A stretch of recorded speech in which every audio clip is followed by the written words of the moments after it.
इस वीडियो में हम डिस्कस करेंगे एसएससी जीडी 2021 के लिए इंग्लिश के सिलेबस को। 3 सेक्शन में हमारा सिलेबस बटा रहता है। पहले सेक्शन हो गया ग्रामर, फिर वोकैब हो गई, और तीसरा सेक्शन होता है हमारा कॉम्प्रिहेंशन। तो ग्रामर के सेक्शन में हम क्या क्या चीज़ें हम पढ़ने वाले हैं या हमें क्या क्या चीज़ें पढ़नी चाहिए वो हम डिस्कस कर लेते हैं। तो सबसे पहले हो गया पार्ट्स ऑफ स्पीच। ग्रामर के सेक्शन में सबसे पहला चैप्टर हो गया पार्ट्स ऑफ स्पीच। अब पार्ट्स ऑफ स्पीच एक चैप्टर नहीं है, बल्कि ये कुछ 8-9 चैप्टर्स का कॉम्बिनेशन है। मैंने एक ही जगह इन्हें लिख दिया, लेकिन इसमें आपके क्या क्या चीज़ें आ जाएंगी। यहाँ पर आ जाएगा आपका नाउन, जो कि खुद एक बहुत बड़ा चैप्टर है।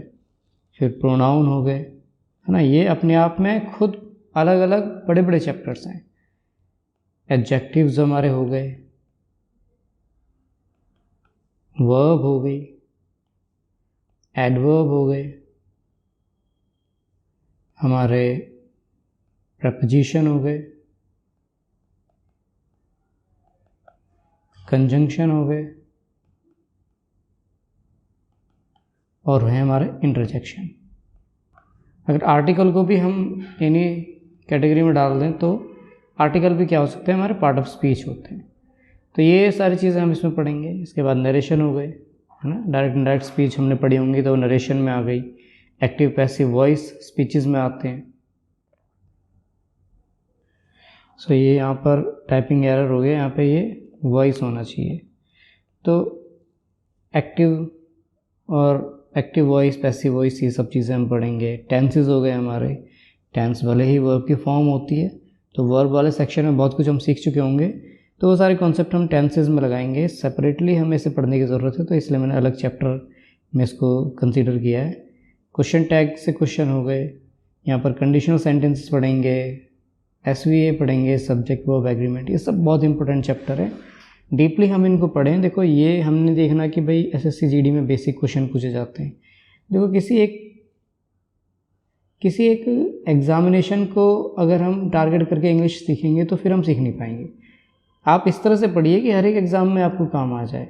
तो इसलिए हम इस तरह से सीखने की कोशिश करेंगे। क्वेश्चंस हम डिस्कस नहीं करेंगे और एग्ज़ाम्स के, लेकिन कॉन्सेप्ट तो देखिए हमें सारे पढ़ने पड़ेंगे। क्वेश्चन तो हम GD के ही डिस्कस करेंगे, लेकिन कॉन्सेप्ट हम सारे डिस्कस करेंगे। कॉन्सेप्ट में हम कुछ नहीं छोड़ने वाले हैं। इसके बाद हो गए वोकैब। तो वोकैब में क्या क्या आ जाएंगे, आपके एंटोनिम्स आ जाएंगे, सिनोनिम्स आ जाएंगे, वन वर्ड सब्स्टिट्यूशन हो गए, इडियम्स फ्रेजेस हो गए, कन्फ्यूजिंग वर्ड हो गए, स्पेलिंग्स वगैरह भी मैंने वोकैब के सेक्शन में डाल दिए। तो वो स्पेलिंग्स के क्वेश्चन इसमें ज़रूर आपसे पूछे जाते हैं। तो ये सब चीज़ें हम डिस्कस करेंगे वोकैब के सेक्शन में। आगे आ जाता है हमारा कॉम्प्रिहेंशन।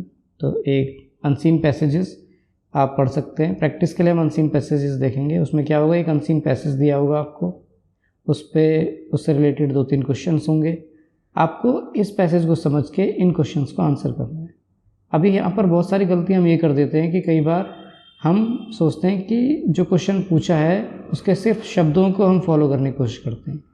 हमसे एग्जामिनर शब्दों को कॉपी नहीं करवा रहा, हमसे एग्जामिनर चाहता है कि हम उसको समझें, हमारी अंडरस्टैंडिंग उस पैराग्राफ की कैसी है। क्योंकि इसका आंसर हो सकता है कि वो शब्द इस लाइन में हो और आंसर इससे दूसरी लाइन में हो। अगर हमारी अंडरस्टैंडिंग ठीक नहीं है तो हम सीधी सी बात है इस लाइन को आंसर बता देंगे, जो कि हमारा पहला ही ऑप्शन होगा। और सीधी सी बात है, हम तो ये सोच कर आएंगे कि ये सही है, लेकिन वो हो जाएगा गलत। फिर हम कहेंगे कि SSC वालों का दिमाग ख़राब हो गया, एग्ज़ामिनर का दिमाग ख़राब हो गया। तो ये सब बातें बेवकूफ़ी होती है। एग्ज़ामिनर बहुत होशियार होता है और हम सबसे बहुत ज़्यादा बुद्धि है आपके पास। यकीन मानिए कि आप कितने भी ज्ञानवान क्यों नहीं है, एग्ज़ामिनर आपसे बहुत ज़्यादा बुद्धिमान है। आप उसने बहुत सारे एग्ज़ाम कंडक्ट करा है, आपको उसको मालूम है आपसे कहाँ गलती करानी है और किस तरह से क्वेश्चन पूछकर आपको कंफ्यूज करना है। क्वेश्चन मुश्किल नहीं पूछे जाते, बस हाँ उसको क्वेश्चन, उसका जो रिप्रेजेंटेशन होता है वो हार्ड होता है। उसे देखकर हमें लगता है कि हाँ ये कठिन सवाल है। जो चीज़ अगली इसमें आ जाती है वो हो जाती है क्लोज टेस्ट। क्लोज टेस्ट में क्या होगा, आपको एक पैसेज दिया होगा, बीच बीच में कहीं ब्लैंक्स दिए होंगे और उनके 4-4 ऑप्शन आपको दिए होंगे हर एक ब्लैंक के। ठीक है, ये तो मैं ऐसे ही बता रहा हूँ, नीचे क्वेश्चंस दिए जाते हैं।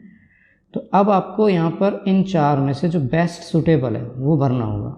और यहाँ पर मज़ेदार बात ये होती है कि अधिकतर ऐसा होगा कि इन चारों के मीनिंग आपको एक जैसे लगेंगे। तो यहाँ पर जो बेस्ट अप्रोप्रिएट होगा, जो यहाँ पर सही सबसे सही होगा, वो आपको वहाँ पर लिखना होगा। जैसे आपसे प्रीपोजिशन पूछ लिया कि एंग्री लगा दिया और यहाँ पर आपको विद दे दिया, टू दे दिया, एट दे दिया, ऑन दे दिया। तो आपको मालूम होना चाहिए कि एंग्री के साथ क्या आता है, हमेशा विद आता है, यानी विद एंग्री को फॉलो करता है। तो ये कुछ बेसिक्स हैं जो आपके दिमाग में होने चाहिए। तो अगर आपका ग्रामेटिकल सेक्शन ठीक है तो सीधी सी बात है कि आपका कॉम्प्रहेंशन भी ठीक हो जाएगा।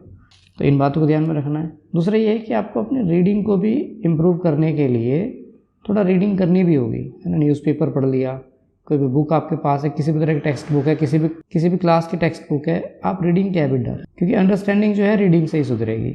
इस बात को आपको दिमाग में रखना होगा। सो इन सब बातों को जब हम आगे कोर्स में पढ़ रहे होंगे तो ये सब बातें आपको और तसल्ली से एक्सप्लेन वे में सिखाई जाएंगी डिटेल में, और वहाँ पर आपको पता चलेगा कि हाँ किस तरह से हमें प्रैक्टिस करनी चाहिए, किस तरह से क्वेश्चंस को अटैम्प्ट करना चाहिए। सो आज की वीडियो में इतना ही है। बाकी आगे हम और कंटिन्यू करेंगे और इस कोर्स को हम आगे बढ़ाएंगे। हमसे जुड़े रहिए। हमसे जुड़े रहेंगे तो सीधी सी बात है, इंग्लिश में हम आपको 25 में से 25 क्वेश्चन की तैयारी कराएंगे।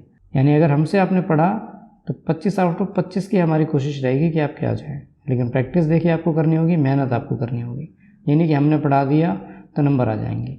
ऐसा भी नहीं कि जिन क्वेश्चंस को हम डिस्कस करेंगे वही आ जाएंगे। हो सकता है उनमें से कोई क्वेश्चन आ जाए, लेकिन देखिए अगर आपके कॉन्सेप्ट हमसे पढ़ के क्लियर हो गए तो सीधी सी बात है, फिर एग्जामिनर कैसा ही क्वेश्चन पूछ ले, आपके 25 नंबर आने से कोई नहीं रोक सकता। तो हमसे जुड़े रहिए और मेहनत करते रहिए।